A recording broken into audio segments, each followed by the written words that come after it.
Przedstawić historię Jana Stanisława Kubary'ego. What you have heard is Polish. Kubary was Polish, was not German. He was Polish, and this was his language. He used the Polish. But don't worry, we will not deliver the lecture in Polish, okay? In English. When we presented the exhibition, you may see here in form of the posters. This exhibition was opened by Dr. Kubary in the PCC, in the Palau Community College on the 28th of June, and now we are in Popej. Why we are in Popej? This is what Professor Posem-Zieliński will explain to you. So, that's all for a moment. I may answer also questions together with Professor Posem-Zieliński next to this short lecture, and now Professor Kubary is kind and introduce the subject of this speech. Thank you very much. I'm really proud to be here and to have the chance maybe put down the to say a little bit about one of my compatriots from Poland. The pronunciation of Kubary is quite familiar for you because on the island, close to the Spanish wall in the park, which is nearby, you can see tomorrow or during any other occasion the monument. It's not so in good shape, but there is the only one monument dedicated to this guy. It's not a grave, but it's a monument built by the stone from Nanmadol, and on the top of the pyramid there is a, let's say, of this shape, the bronze plate transported with the head of the guy, of the Kubary, transported from Europe to this place to commemorate the activity of this guy. Do you imagine? Kubary is quite, it's not so easy, it's easy to spell, but this is two surnames. Jan, it's equivalent of John in English, or Johann in German, and Stanislaw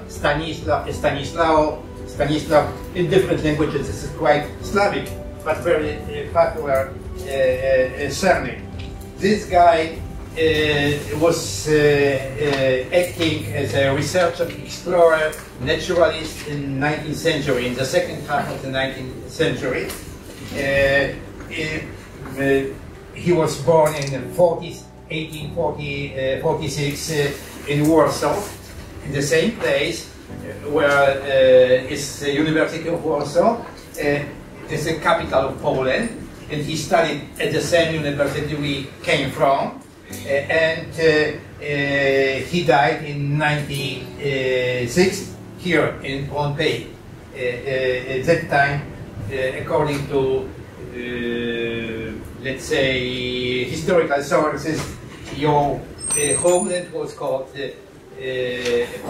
Ponate by Spanish people.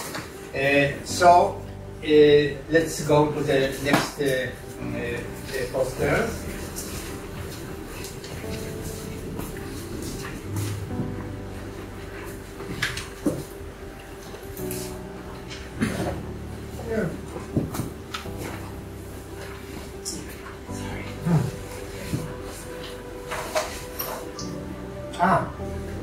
Okay. Delicate. Okay. Just this poster depicts, let's say, the Polish basic, most important explorations in the area of the Pacific. We really marked here only three figures. One is the guy, the Sir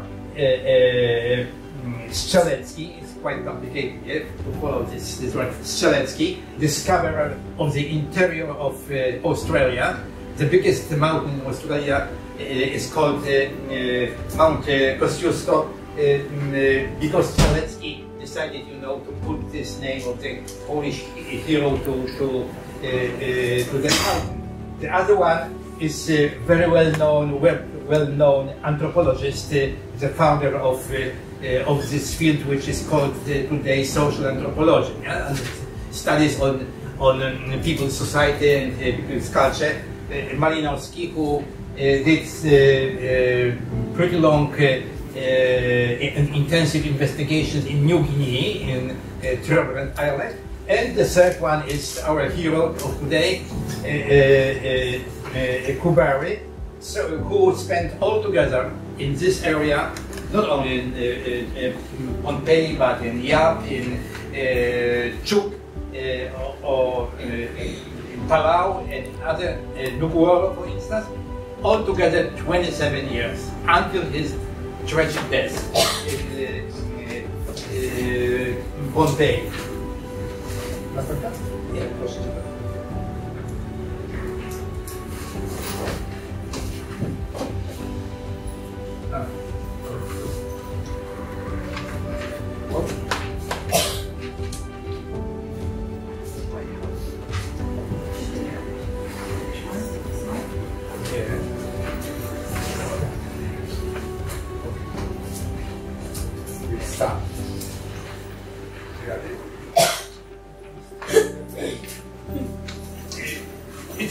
it could be a wonder why this guy from, let's say, the eastern part of Europe decided, as a very young guy, in your age, between, let's say, 19 and 22, why he decided to go so far away. Do you imagine in 19th century it was absolutely no transportation by plane.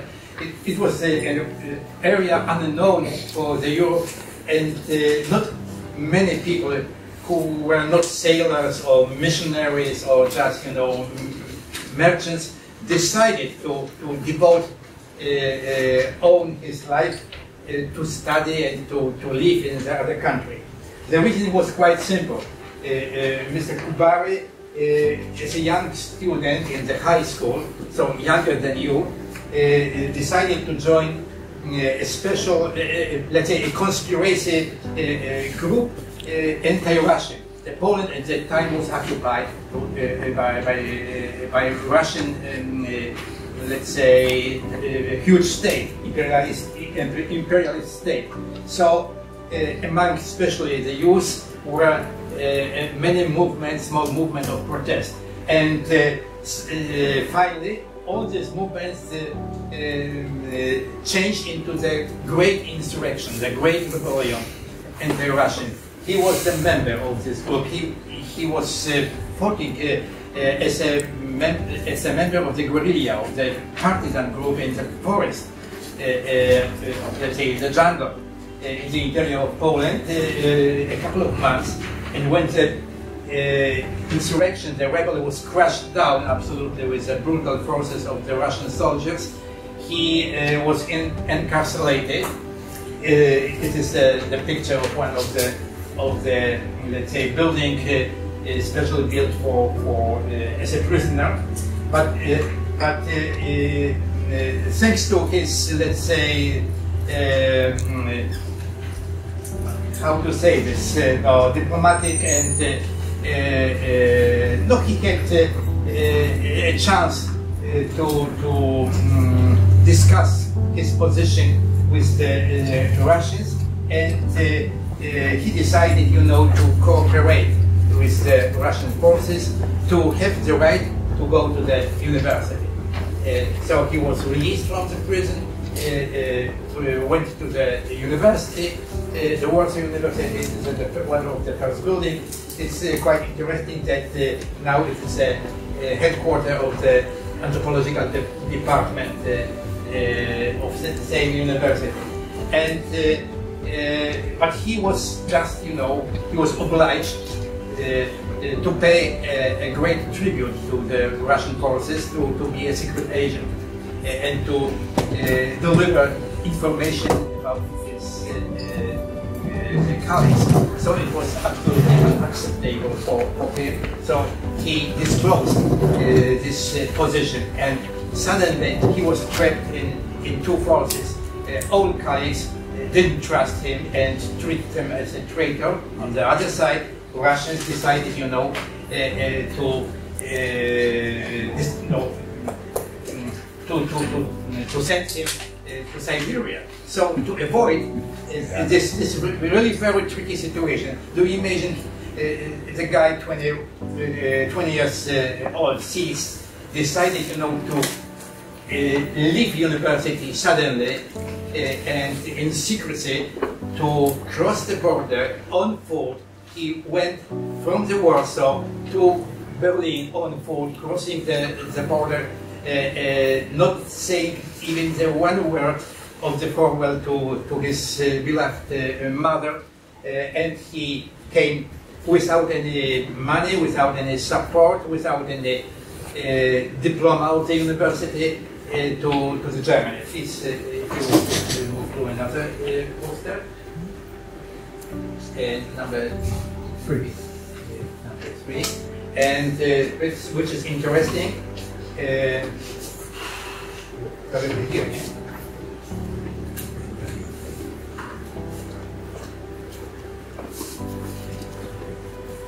And so it was a time, it was the decade of the 60s of the 19th century. It was the period when millions, really speaking, millions of European poor people migrated to different parts of the world, to North America, to Australia, to South Africa.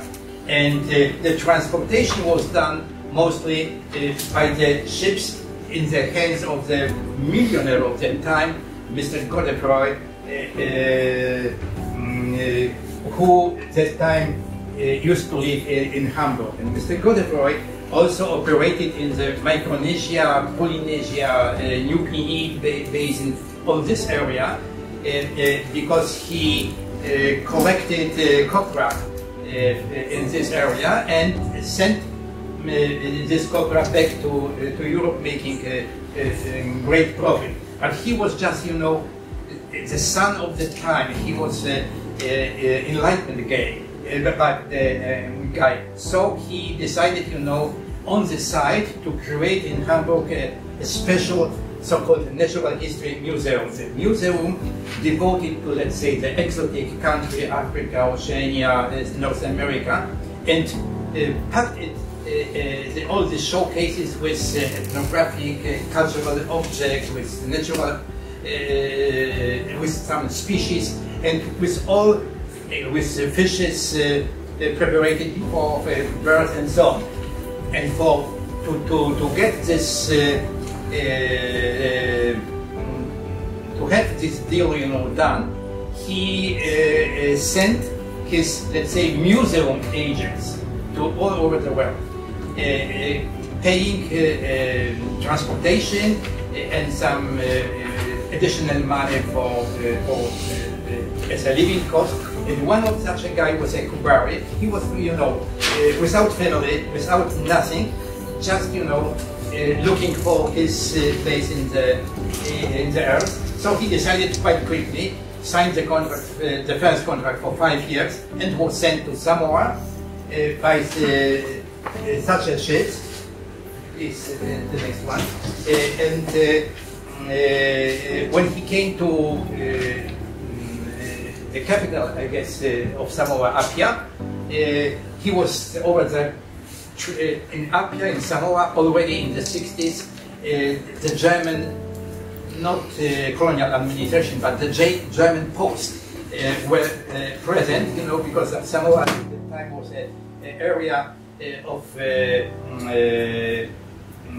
very interesting for Germany, for Americans, for French. And she was, located in the German consulate in the Samoa and trained during 6 months. He got a very good, let's say, preparation to be a professional collector of different things. He was able, to make photographies on the.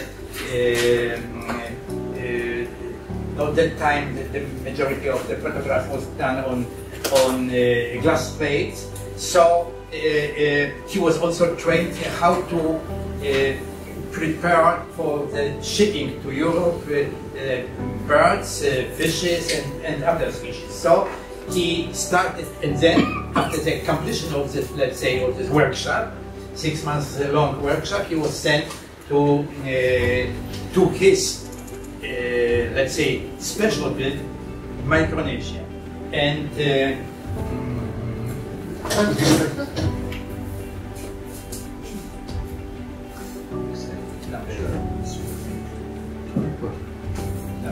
he was sent to Micronesia according to his contract. He had to study Micronesian people in different archipelagos and to live over there. So just at the beginning, he started with his investigations in Palau archipelago. He spent altogether in Palau, in different parts of his life, for between 4 or 5 years, a pretty long period of time. Palau Island, as Pohnpei, belonged formally at the time to Spanish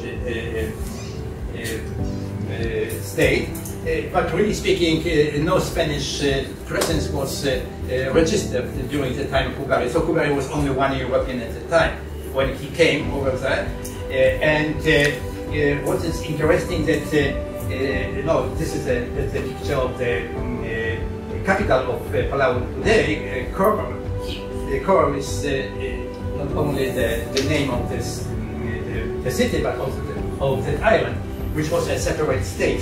So he moved during these first 2 years from different states, moving from the small islands, from Kubary to the main island, depending on his relationship with local chiefs.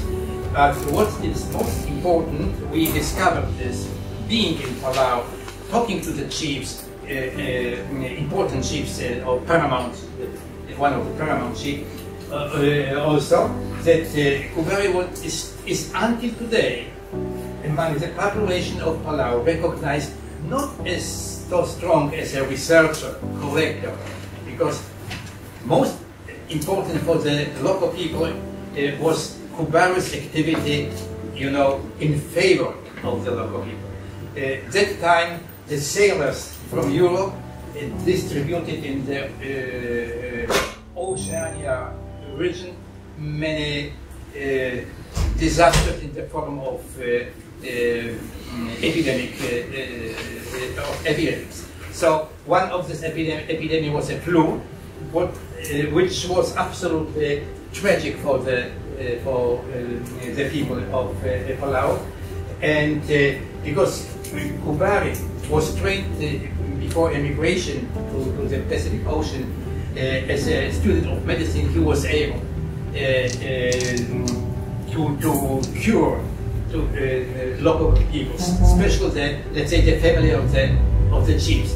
So he was recognized as let's say a healer and supporter of the chiefs. It was one very important thing, and the other was that that time of the activity of Kubary on Palau, between different chiefs were serious clashes. Absolutely, they fought each other in the blood way, really. And Kubary, because of his diplomatic skill, just introduced, let's say, the peace on the island. So it was the other recognition of his activity, and in appreciation of his activity, he was. It is an absolutely exceptional moment in the history of the Oceania. He was granted the title of the chief, of the 5th rank. It wasn't a paramount chief, but of the 5th rank.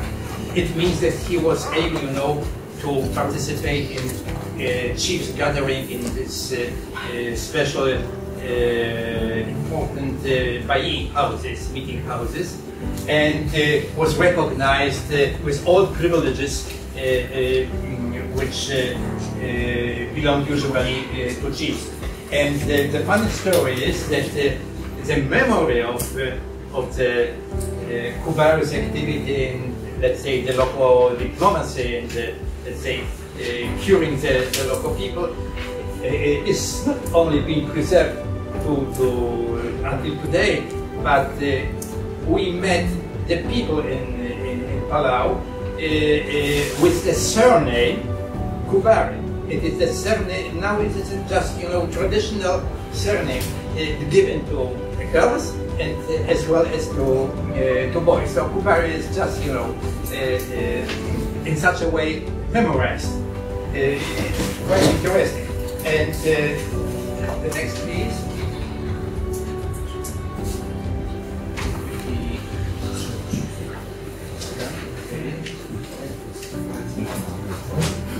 Once again.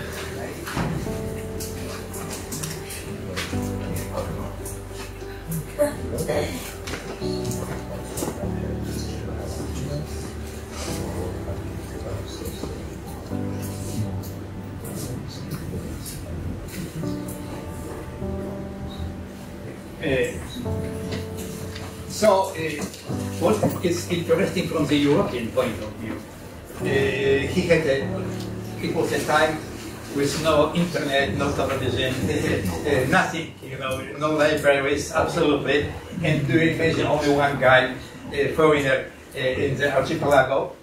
So he devoted not own time to for the collection, for the gathering of items, which packed in the huge boxes and sent on the boards of Kubary ships back to Europe.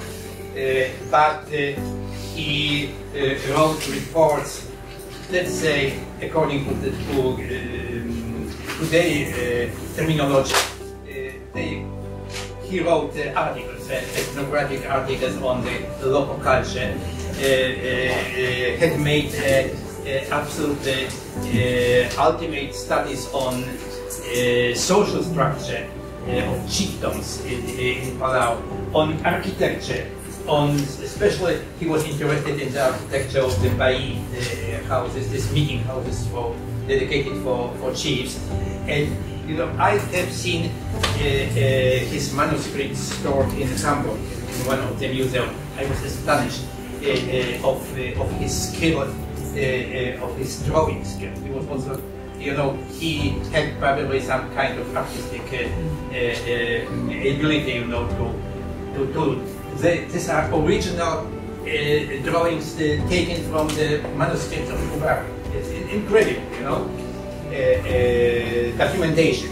So Kubary, from that point of view, was forgotten for many, many years, but now in the 21st century is appreciated because his documentation of the culture of Pohnpei, of Palau, you know, show us the people of 21st century how the native culture, the indigenous culture of the archipelago looked like before great changes, cultural changes and social changes introduced by German administration, then by American administration, and in between by Japanese administration.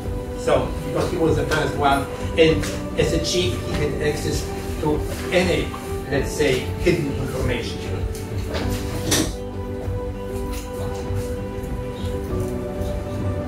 The problem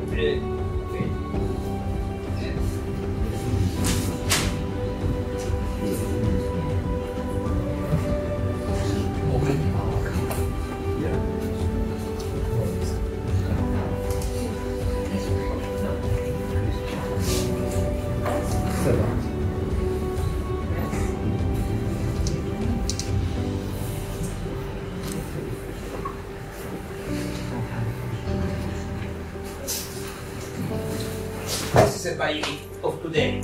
In this Bai, it was a time when Kubary was allowed, you know, to have his, let's say,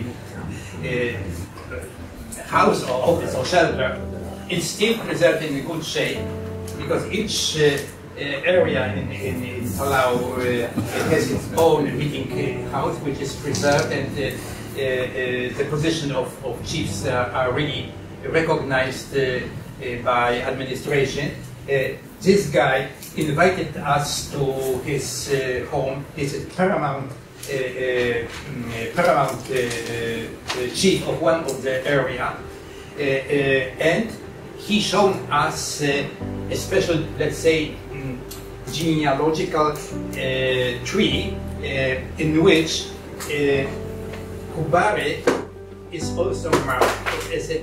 When he was nominated as a chief, he had to be incorporated in his clan as a member of this clan. So this guy is now is retired, but he is still very important and influential on the island as a heritage.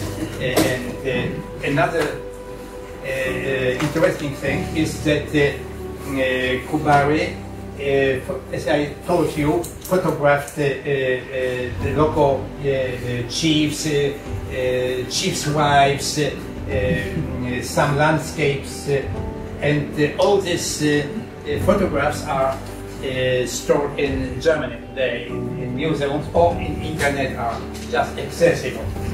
Okay, may I ask you for the next one?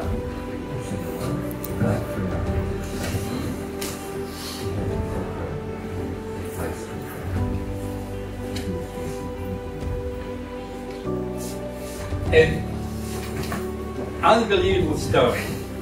Before we came to Oceania for the first time, I found in looking for Kubary's information on Kubary's activity in this area of the world. 2 years ago, I found that this group of people, from Palau, Europeans and Palauans, from a special committee to commemorate Kubary's activity and to translate from German language, because all articles sent to Europe and published in Europe by Kubary were, let's say, in German, not because he was employed by a German company. So for today, people from Palau who are, let's say, like you, fluent in English, it was quite important to have access to all this historical information. So this group of people decided, to translate. They found money to translate some of the most important works on Kubary and publish. This is the front page, luxury edition, really. 2 volumes, absolutely beautiful edition with photographs in colors, with items, with photographs of items from the European museums.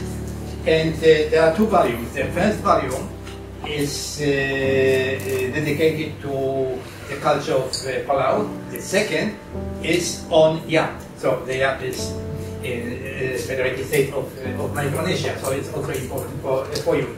And the pity is that all these 2 volumes are not only accessible for the purchasing in the Palau Museum, National Museum in Palau, but it's very costly for everybody's pocket. But it's also possible to buy both these volumes in the electronic form on display on pen drive.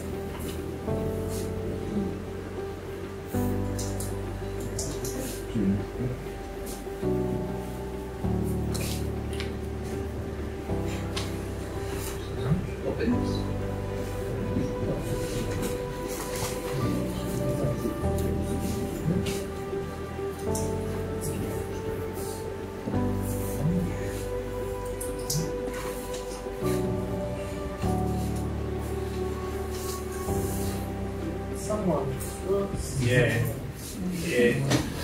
It's number 9. Okay. Okay.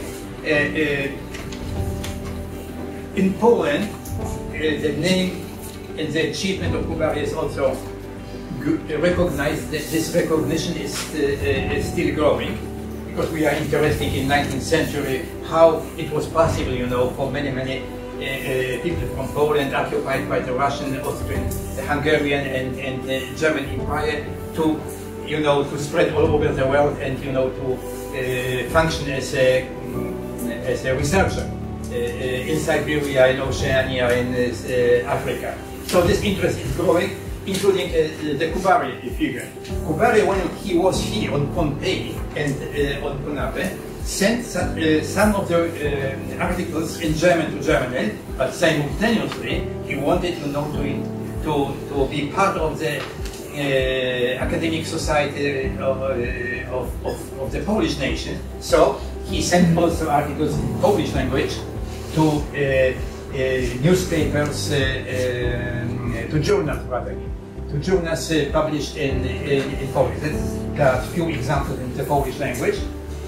Until now, we don't have a good, let's say, biography of Kubary. It is the task of us to prepare such a, maybe in the years to come, such a biography. But there is only one, only Polish book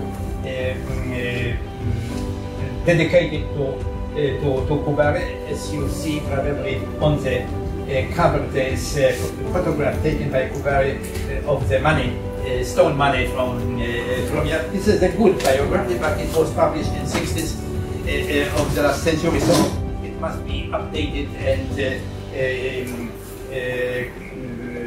and published, you know, with the participation on, to include new data.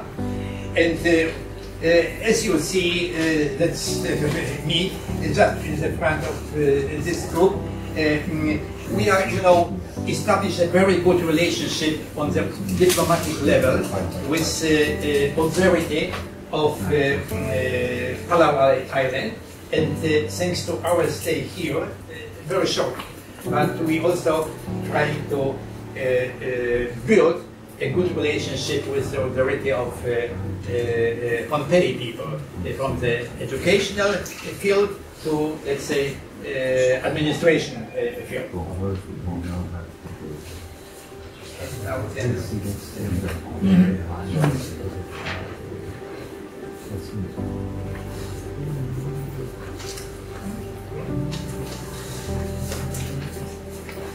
So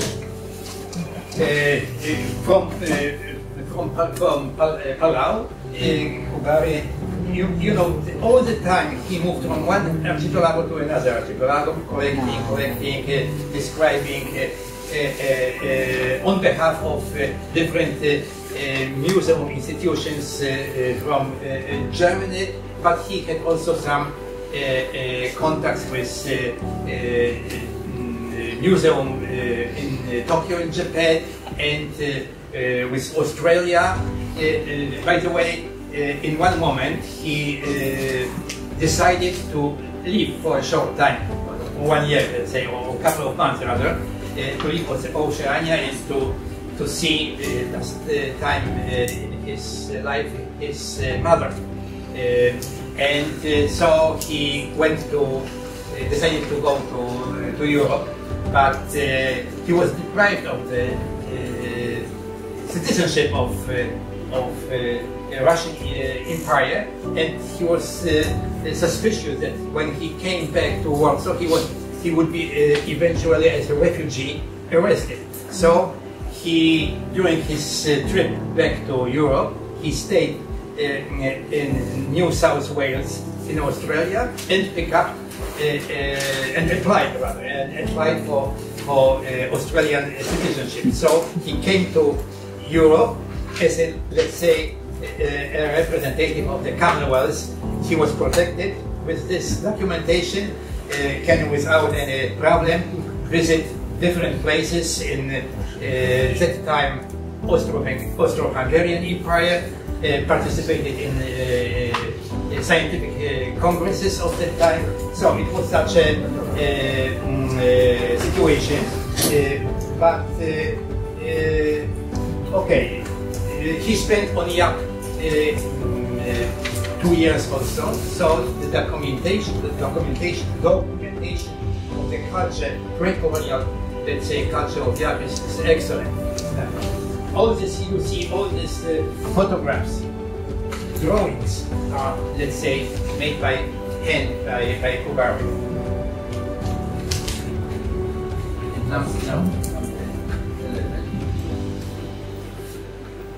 Now we will be back on this island.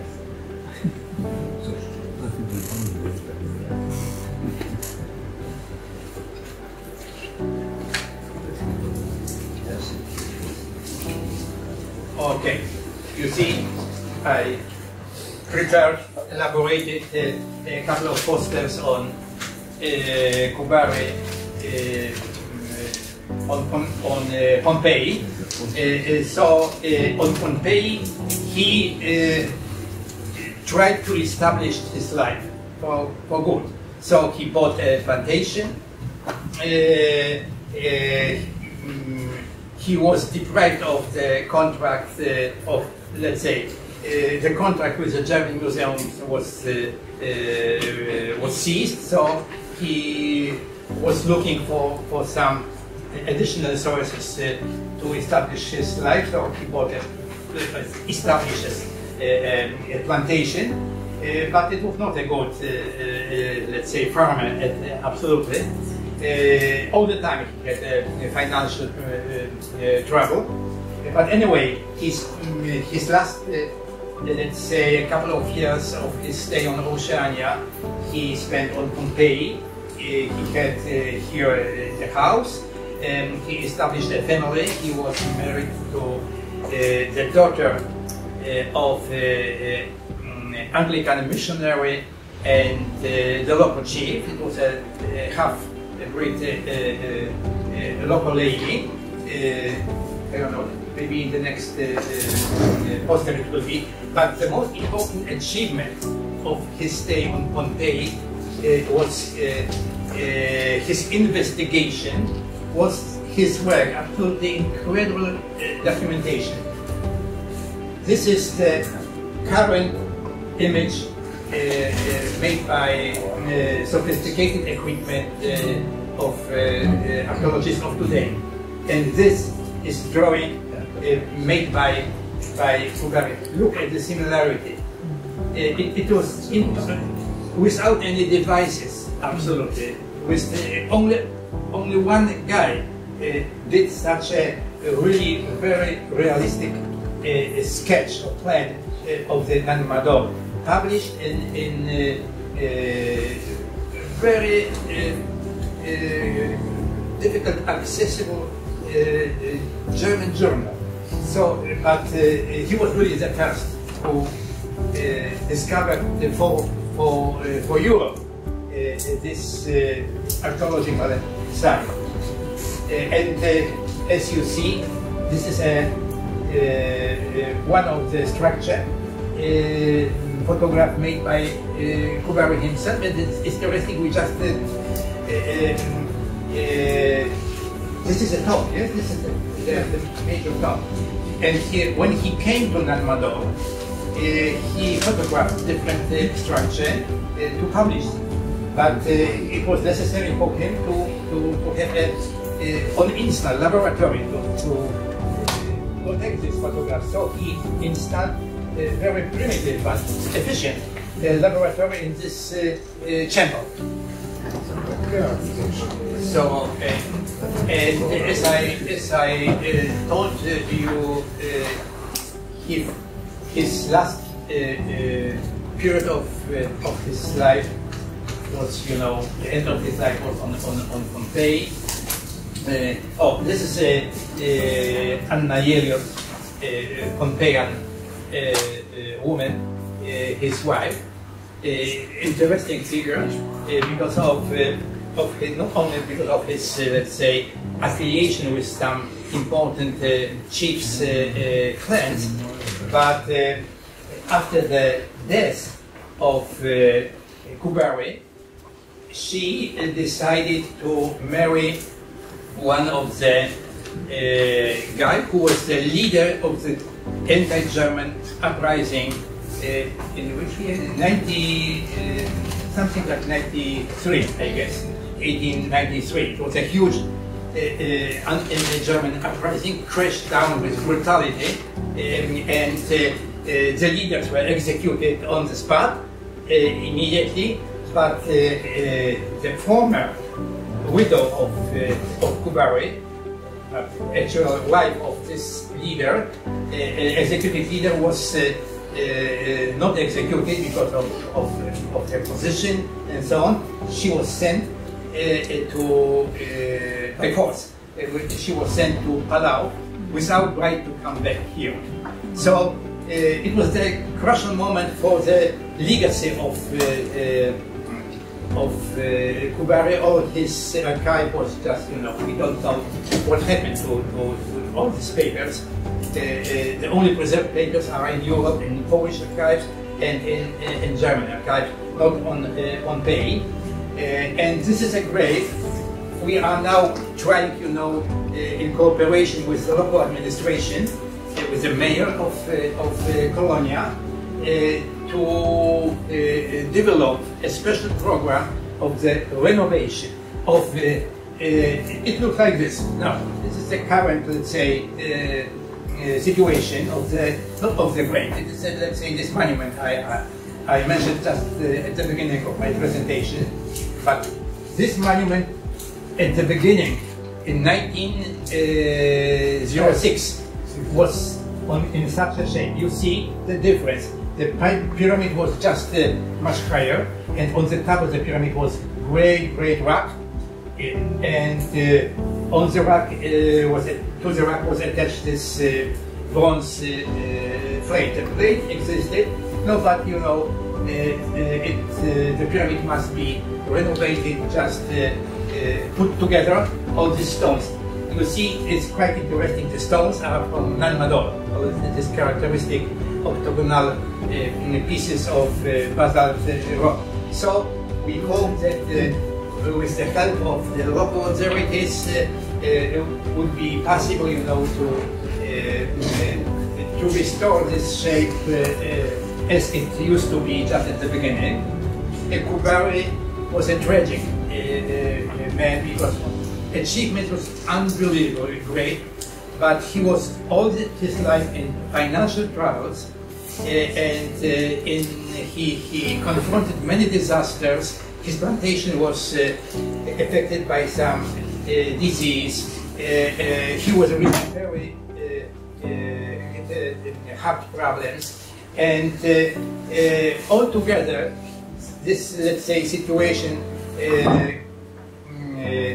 caused probably his Great Depression in one moment, and the depression caused that he decided to. We are not sure. There is no information for 100%, but 99%, according to German authorities, that he committed, in the age of 50, he committed suicide here in Colonia. But now we don't know where the grave is located, because his grave was just at the beginning on his plantation, somewhere in the vicinity of, just in the direction of American Embassy, down over there, was the territory of his plantation. Then his grave was, according to the sources, was moved to the German cemetery in Colonia, close to the tower probably, but nobody knows where this grave is today. It's impossible to look at this. Returning to the last two posters, Kubary was not only, let's say, specialist in ethnography, anthropology, social things and cultural things, but he was also a naturalist.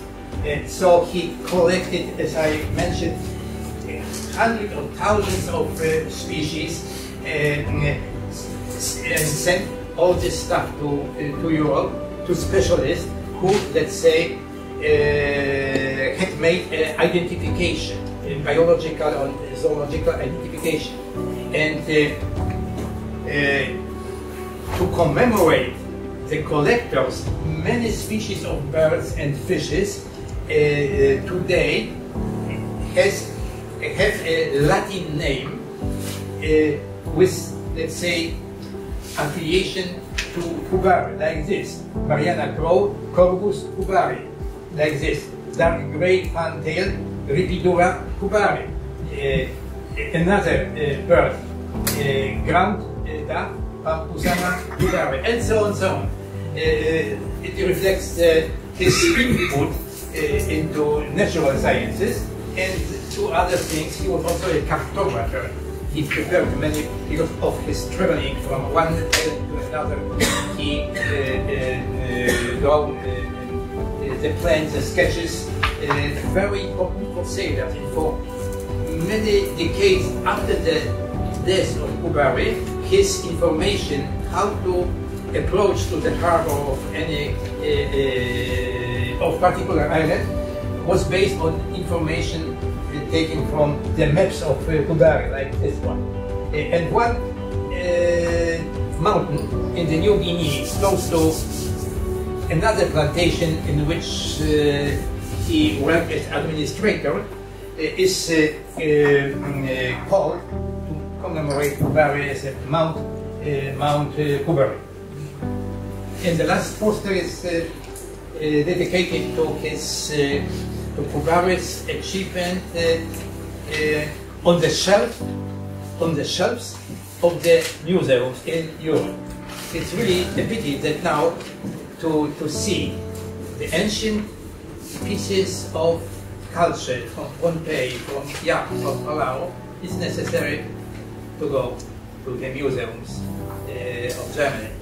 In Poland, we don't have any kind of pieces. And I only would like to show you the three important collections composed of Kubary's pieces. One of the most important is the Ethnological Museum in Hamburg, in which they have thousands of items from Oceania, but it's impossible now. It would be maybe in the future. It would be a task for a researcher, but now it's impossible to find what kind of what part of these items belong to the Kubary's collections and to the other, to his followers. But there is no doubt that Kubary's items are from this museum.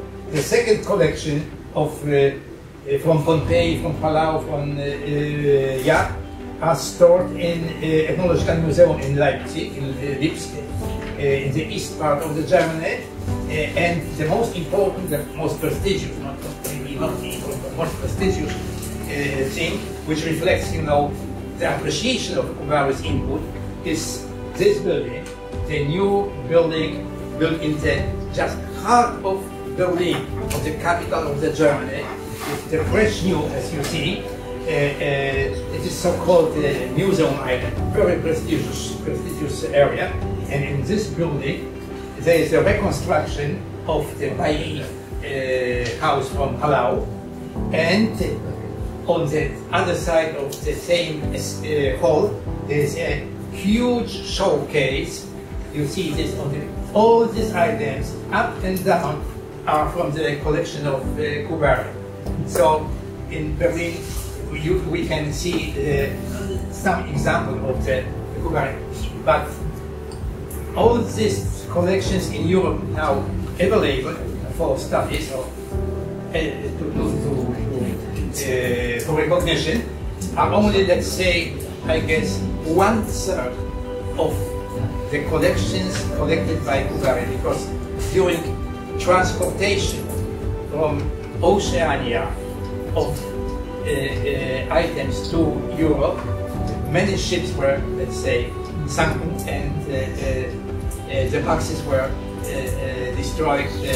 So maybe it was also some kind of motive for Kubary that he was disappointed and ended his life so tragically. So if you, by chance, would be able to go to Germany, it's the only chance to see this object. We cooperate with our German colleagues. when we started our project on Kubary, just the first step were to visit museums, to ask people from Oceania's department, in particular museum, what they have, and to cooperate, because without cooperation between, let's say, three angles of the world, from the Polish side, from the German side, and from the Oceania side, it's impossible to reconstruct biography and to commemorate the real achievement of Kubary. So that's the reason we are here. That's the reason I'm here presenting the exhibition. Maybe you will be able also to have this exhibition on this island, available maybe in the library here or in the campus, because it's an electronic form, so it will be quite easy to arrange such a, let's say, sending all these copies to the island.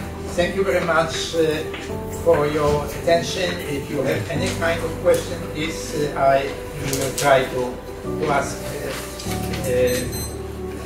and to tell a little more, eventually, on some details of Kubary's life.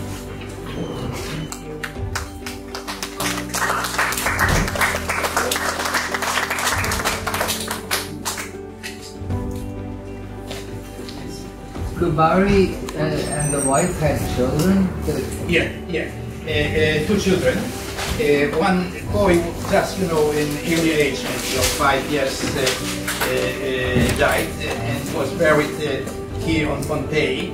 And the story, the legend, let's say,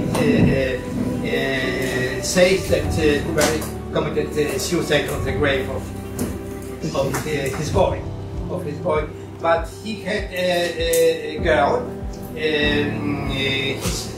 The girl was born on Palau Island, raised over there. Then, along with the girl, he traveled to New Guinea, to Admiralitia Island, and so on. And finally, when the girl was, let's say, 15 years old, he decided, to offer her good education. So sent her to Singapore, to the high school run by Catholic nuns. But Kubary left back to Pompeii, and the daughter, let's say, was abandoned totally. He had no chance, to do nothing after completion of the high school. So she decided to stay as a nun in this cloister. And the last letter written by her to Australian professor with whom she had contact was in, I guess, in the decade of 70s, something like that. She died in Singapore. This geographer, Polish-Australian geographer, asked her about some documentation, but she said no, she had no documentation, only some pieces of memory, nothing else. So that's just some other question.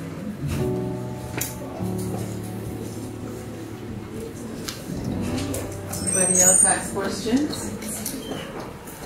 Perhaps one thing to explain, you are perhaps surprised that we are speaking about Germany, something written in German. We must remember that in the 19th century, English was not so popular as it is now.